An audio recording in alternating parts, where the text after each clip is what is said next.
are back again with Stamp with Lorraine, and I'm here to show you another fun fall project. I'm just loving the Plaid Tidings DSP paper. It comes in 6x6 packet, and it is just a lot of fun. It has a lot of fall colors, but it also is good for Christmas. It even has some nice pinks and some other colors that you can use for other projects that are not necessarily holiday-like. So it's a lot of fun to use these in many different ways. Double-sided, of course, you get a lot of different prints. I'm also combining with these cute little leaf punches and acorn punches. So let me show you the project that I have planned for today. It uses some fall colors because I'm just loving fall right now, and these little guys seem to be dropping right off of the DSP. So come on in and see how we make it. Now here's something else you can do with 1-inch strips. Have 1 inch on the side, and I've used these autumn leaf punches that are in the mini catalog, and I punched one of each of these in the different plaids that I chose 3 patterns that I like to mix with smoky slate and pumpkin pie.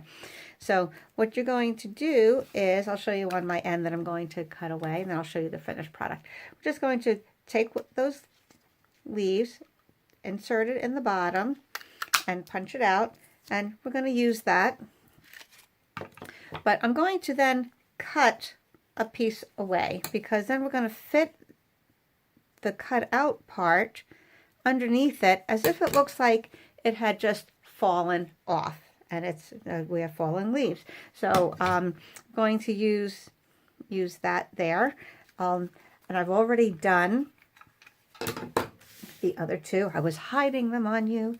So I'd already done the acorn and the, well, there's the oak leaf, and we have the maple leaf over here. I'm going to put them, align them just underneath so that it looks like they're dropping out of the plaid paper. So this is a layer of pumpkin pie, just your regular cardstock base, 8.5 by 5.5, scored at 4 1/4. The white layer is 4 by 5 1/4, and then the smoky slate is 1/4 inch less than that, so 3 3/4 by 5. And I ran that through the Tasteful Textile embossing folder, which I just love. It's one of my favorites. I have to admit I use it a lot, especially for fall, winter. It just gives a nice, tasteful texture. Just something different than just plain and flat and maybe boring. I don't know. But anyway, so with this piece here, this top layer, this is, oh, I have the wrong grid up there. This one is 3 3/8 by 4 5/8. I wanted a little bit more of that smoky slate to show, yet I needed more than 3 inches because each of these are 1 inch. So I needed a little bit to leave a little bit on each side. But if I went 3 3/4, it wasn't going to show enough of the smoky slate. So as you're creating your designs and thinking things out, just kind of lay them out a little bit and get an idea of what you want, and then you can go from there. So like I said, I wanted more of this smoky slate. Now if I had thought about it ahead of time, I would have cut out using a punch or die cut. I would have cut something out of here in the center to be able to use again, because this is going to be covered. I always try to maximize the amount of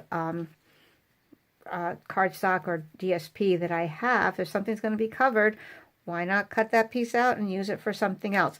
I already did that with the white layer underneath, so I had cut out a couple of shapes underneath there, things that I could use again.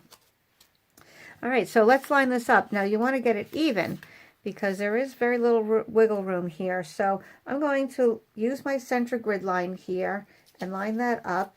Doesn't matter, I'm on metric here, but it really doesn't matter as long as I make sure I'm centered. So I'm going to just make sure I have the same amount of squares on either side, And now I can see this is my center line.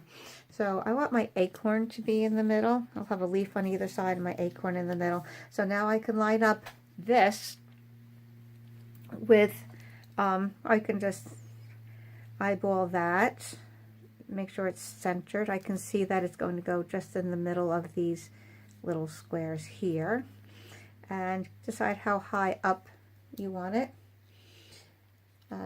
This one I think I want sort of medium. These two I'll have a little bit higher, so this will kind of be my lowest one. So it will be about there. So now that I have an eye, I know where I want that to be. I'm going to decide, I like to just take my fingernail, make a little score line there, and then I can cut that on my trimmer. So I don't have a pencil mark or anything. I can just cut right on that line. Save that little piece for something else later. Okay, so there we go. And that's going to be centered just like that. So let me put my glue on the back.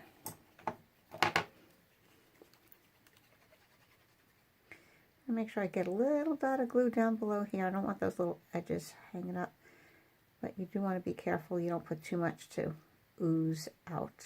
I don't want that to ooze out, so I just spread it a little bit better. There we go. So use those grid lines to line it up.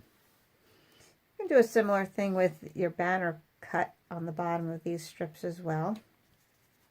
Just make a little V. I'm going to put this one just a little bit higher and center it in between, leaving the same amount of space in between there. So I want that there. Just going to, again, use my fingernail and then cut that accordingly. You can use your scissors if you feel you're good at that, but I like to make sure it's straight. All right, glue that down.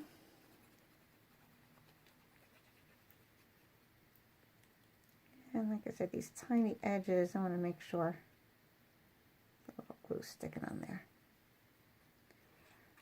Don't want any little flaps hanging up.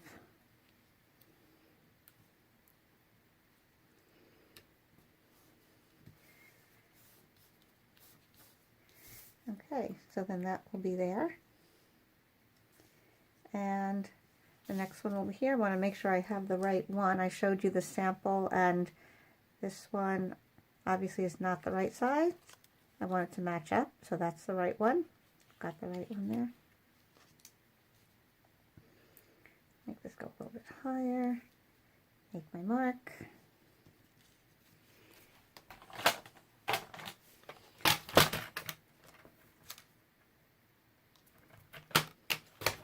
And cut.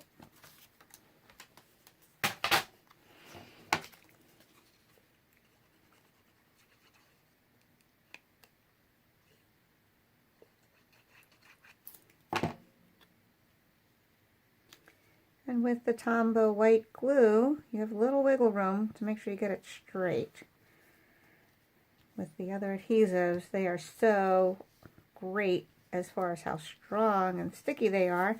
Sometimes that could be a detriment. So I wanted these a little bit different heights. So again, you can glue those down or use glue dots, but again, I wanted those little tips. Make sure they had some glue on it. If you want, you can make them exact, or you can make them a little off. I think I might make a little as if it's dropping. It wouldn't fall straight down necessarily. Oh, that's okay. You can do what you like.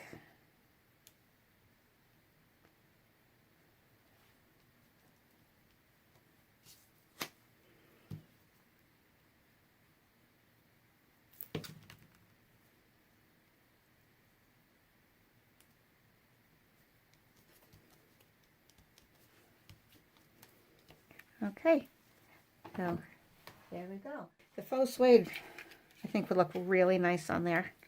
So let's do a little wrap around with that.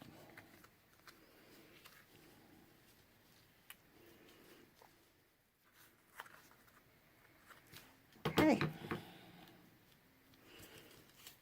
And then this will go on there. I'm going to push this a little more to the side so that my sentiment gets on there. Stitch So Sweetly is the die cut set. I can wiggle that right in there and have that overlapping a bit. Then I'll trim it down later once I have that on there.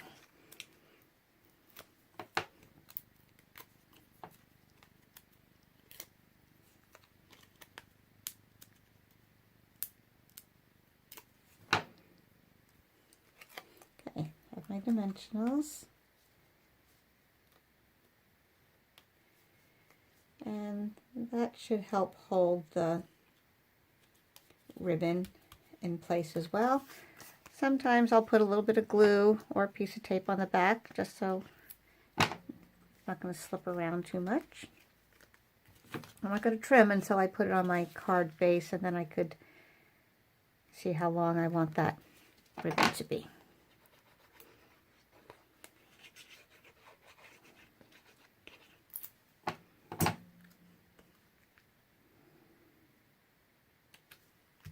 Hey, look how cute.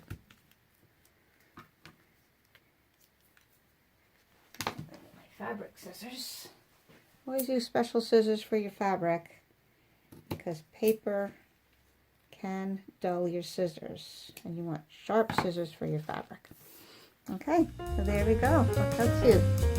I think that's adorable. All right, enjoy everyone.